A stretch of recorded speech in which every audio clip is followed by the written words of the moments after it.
Hi everyone, welcome back to food festival channel. నేను మీ లక్ష్మిని. ఇప్పుడు సీజనల్గా ఎక్కువగా మార్కెట్లో దొరుకుతున్న బోడ కాకరకాయలు, అదేనండి ఆ కాకరకాయలు అలాగే పచ్చి మామిడికాయ కలిపి ఇగురుని ఎలా తయారు చేసుకోవాలో ఈ వీడియోలో మీతో షేర్ చేస్తున్నాను. ఈ ఇగురు కూర అయితే పుల్ల పుల్లగా, కారం కారంగా, చాలా రుచికరంగా ఉండటంతో పాటు బోలెడు విటమిన్స్, న్యూట్రియంట్స్తో నిండి ఉంటుంది. వీడియోనైతే ఎక్కడ స్కిప్ చేయకుండా లాస్ట్ వరకు చూసారంటే ఈ బోడ కాకరకాయ మామిడికాయ ఇగురిని మీరు కూడా చాలా సింపుల్గా తయారు చేసుకుంటారు. ఈ బోడ కాకరకాయలు కాకరకాయల కన్నా కూడా చేదు తక్కువగా ఉంటాయి, యాంటీ ఆక్సిడెంట్స్తో నిండి ఉంటాయి.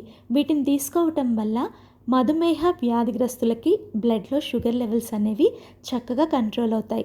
అలాగే బీపీ కంట్రోల్ అవుతుంది.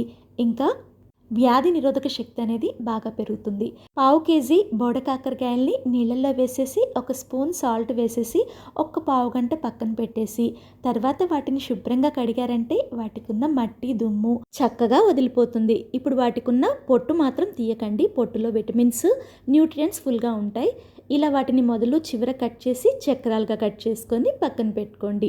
మీడియం సైజులో ఉన్న ఒక పుల్లటి పచ్చి మామిడికాయని తీసుకొని దానికి ఉన్న తొక్కంతా కూడా తీసేసి దాన్ని శుభ్రంగా కడిగి మొదలు కట్ చేసేసి చక్కగా టెంకని తీసేసి ఇలా రఫ్గా చాప్ చేసుకొని ఒక మిక్సీ జార్లోకి వేసుకొని నీళ్ళేమీ వేయకుండా దీన్ని కచ్చాబచ్చాగా రుబ్బేసుకొని పక్కన పెట్టేసుకోండి. ఇప్పుడు కూర తయారీ కోసం వెడల్పాటి పాన్ని స్టవ్ మీద పెట్టేసుకొని 2 స్పూన్ల నూనె వేసి అది వేడెక్కిన తర్వాత ఆవాలు, జీలకర్ర, పచ్చెనగపప్పు, మినపగుళ్ళు అన్నీ 1/2 స్పూన్ చొప్పున వేసి అవి కొంచెం చిటపట్లాడిన తర్వాత 2 ఎండుమిరపకాయలు విరిచి వేసుకొని ఒక రెమ్మ కరివేపాకు కూడా వేసి పావు స్పూన్ పసుపు, పావు స్పూన్ ఇంగువ వేసేసి సన్నని సెగ మీద 4 నిమిషాలు వేపుకుంటే పోపు అనేది బాగా వేగిపోతుంది. తరిగి పెట్టుకున్న కాకరకాయ ముక్కలు, ఒక స్పూన్ వరకు సాల్ట్ని వేసేసి అంతా కూడా బాగా కలిసే విధంగా మిక్స్ చేసుకున్న తర్వాత కాకరకాయల్ని వీడియోలో చూపించిన విధంగా పాన్లో చక్కగా ఈవెన్గా పరుచుకొని దీని మీద మూత పెట్టేసి మీడియం ఫ్లేమ్లో 5 నిమిషాలు మగ్గించుకున్నారంటే కాకరకాయల్లో నుంచి నీరు అనేది కొంచెంగా బయటికి రావటం స్టార్ట్ అవుతుంది. ఈ కూర తయారీకి పండిపోయిన బోడ కాకరకాయల్ని కూడా చక్కగా వాడుకోవచ్చు. 8 నుంచి 10 వరకు వెల్లుల్లి రేకలను తీసుకొని పొట్టు తీసేసి లైట్గా క్రష్ చేసేసి దీంట్లో వేసుకొని అంతా కూడా కలిసే విధంగా ఒక్కసారి మిక్స్ చేసుకోండి. ఈ స్టేజ్లో వెల్లుల్లి రేకలు వేసి కూరని మగ్గించడం వల్ల వెల్లుల్లి ఫ్లేవర్ అనేది ఈ కూరకి బాగా పట్టుకుంటుంది. దీని మీద మూత పెట్టేసి ఒక పావు గంట మీడియం ఫ్లేమ్లో అప్పుడప్పుడు మిక్స్ చేసుకుంటూ ఫ్రై చేసుకున్నారంటే బోడ కాకరకాయలు రంగు మారి 80% ఉడికినట్టుగా కనపడుతున్నాయి. అలాగే వెల్లుల్లి కూడా మగ్గిపోయింది. ఇప్పుడు రుబ్బి పెట్టుకున్న మామిడికాయ మిశ్రమాన్ని వేసేసి 2 స్పూన్ల నిండుగా ఎండు కారాన్ని వేయండి. కారం, మామిడికాయ గుజ్జు అనేది కాకరకాయల్లో కలిసే విధంగా మిక్స్ చేసుకుంటూ మీడియం ఫ్లేమ్లో 5 నిమిషాలు ఉడికించుకుంటే మామిడికాయలో ఉన్న పచ్చిదనం అంతా కూడా పోతుంది.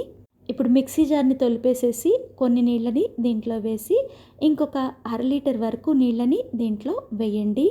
ఈ కూరలో మామిడికాయ వేసాం కాబట్టి ఉప్పు, కారం పాళ్ళు కొంచెం ఎక్కువే పడతాయి. ఉప్పు చాలేదనిపించి ఇంకొక స్పూన్ వేసానండి. ఉప్పు, కారం అనేది మీ టేస్ట్కి తగ్గట్టు అడ్జస్ట్ చేసుకొని వేసుకోండి. అంతా ఒకసారి బాగా కలిసే విధంగా మిక్స్ చేసుకున్న తర్వాత దీని మీద మూత పెట్టేసి మీడియం టు సిమ్ అడ్జస్ట్ చేసుకుంటూ 10 నుంచి 15 నిమిషాలు ఉడికించుకున్నారంటే కూర అనేది బాగా దగ్గరికి పడి ఆయిల్ సపరేట్ అయి కనపడుతుంది. అంటే ఈ బోడ కాకరకాయ మామిడికాయ ఇగురు అనేది పర్ఫెక్ట్గా రెడీ అయిపోయింది. మీరు కూడా ఒక్కసారి నా స్టైల్లో ఈ బోడ కాకరకాయ మామిడికాయ ఇగురుని ట్రై చేసి మీకు ఎలా వచ్చిందో కామెంట్ చేయండి. ఇలాంటి మరిన్ని వంటకాల కోసం మన ఫుడ్ ఫెస్టివల్ ఛానల్ని సబ్స్క్రైబ్ చేసుకొని పక్కనే ఉన్న గంట నొక్కారంటే నేను పెట్టే ప్రతి నోటిఫికేషన్ మీకు వస్తుంది. వీడియో మీకు నచ్చితే లైక్ చేయండి. అలాగే మీ ఫ్రెండ్స్కి, రిలేటివ్స్కి షేర్ చేయండి.